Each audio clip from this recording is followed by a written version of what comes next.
शुभपुरम्बोराग्नेय प्रवर्तमानस्य अद्य ब्राह्मणः द्वितीयपदार्थे श्वेतवराहकल्पे वैवस्वतमनवन्तरे कलियुगे प्रथमपादे जम्बूद्वीपे भरतवर्षे भरतजन्मे नीलो दक्षिणदिग्भागे श्रीशैलस्य महाक्षेत्रस्य वायुव्यप्रदेशे वामयोर्मध्यप्रदेशे व्यावहारिका लक्ष्मीनामधेयस्य निखिलानामधेयस्य अखिलानामधेयस्य मधुसूदन्नामधेयः सहाकुटुम्बस्य नन्दीश्वरगोत्रोद्भवस्य वीरन्नामधेयस्य धर्मपत्नी निर्मलानामधेयः संगमेश्वरनामधेयस्य सहाकुटुम्बसपरिवारसमेतस्य चण्डीश्वरगोत्रोद्भवस्य गोल्लबन्धरे पाण्डरेनामधेयस्य सिद्धम्मानामधेयस्य काव्यानामधेयः सुधानामधेयस्य तेजस्विनीनामधेयः सहाकुटुम्बस्य गुजरलगोत्रोद्भवस्य रमण्यानामधेयस्य धर्मपत्नी श्रीदेवी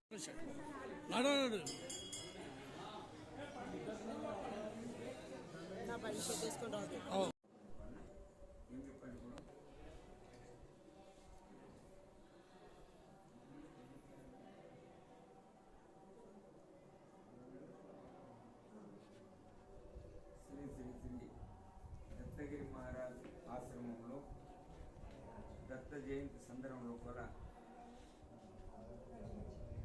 దత్త హోమము, గణపతి హోమము, రుద్ర హోమంతో సహా చండీ హోమం 3 రోజుల కార్యక్రమం ఇది. 13, 14, 15 డేట్ల చండీ హోమము చాలా విశేషంగా దత్త జయంతి రోజు భక్తుల ఆధ్వర్యం లోపల పూర్ణావతి కార్యక్రమం ఉంది. అందులో దత్త జయంతి సందర్భం లోపల ఒక డోలారోహణ కార్యక్రమము 21,000 మీద 600 జ్యోతులు సాయంత్రం 6 గంటలకు కార్యక్రమం ఉంటుంది. ఈ కార్యక్రమం సద్భక్తులందరూ పాల్గొనాలి. దాని గురించి అంటే 21,000 మీద 600 జ్యోతులు అనే దాని గురించి ఒక విశిష్టత ఉంది. ఈ 21,000 మీద 600 జ్యోతులు ఏంటికి వెలిగియాలి మనము అంటే ప్రతి ప్రాణికి ఏదైతే శ్వాస ఉన్నదో జప ఆజప మంత్రం ప్రతి ప్రాణికి జరుగుతున్నది. ఆరోగ్యం ఉన్నటువంటి వాళ్ళకు అనారోగ్యులు కానీ యోగులకు కానీ లెక్క లేదు, సంఖ్య లేదు. అనారోగ్యులు ఉంటే ఎక్కువ తక్కువ తీసుకున్నగలుగుతారు శ్వాసను. ఆరోగ్యం ఉన్నటువంటి వాళ్ళు 21,000 మీద 600 తీసుకుంటారు. యోగులైనటువంటి వాళ్ళు 24 గంటలు ఒకసారి మాత్రం తీసుకొని వాళ్ళు ఉండగలుగుతారు. ఆ గొప్ప శక్తి వాళ్ళ దగ్గర ఉంది. అటువంటిది ఈ ఆత్మజ్యోతికి శ్వాసకు సంబంధం.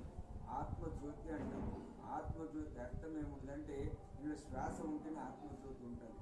శ్వాస పోతే ఆత్మజ్యోతి పోతుంది కనుక అందుగురించి ఒక శ్వాసకు ఒక జ్యోతి వెలిగించేటట్లాంటిది అది లింగాకారంగా మనకు 1,600 జ్యోతి వెలిగించి ఈ కార్యక్రమం పూర్ణావతి ఉంటుంది.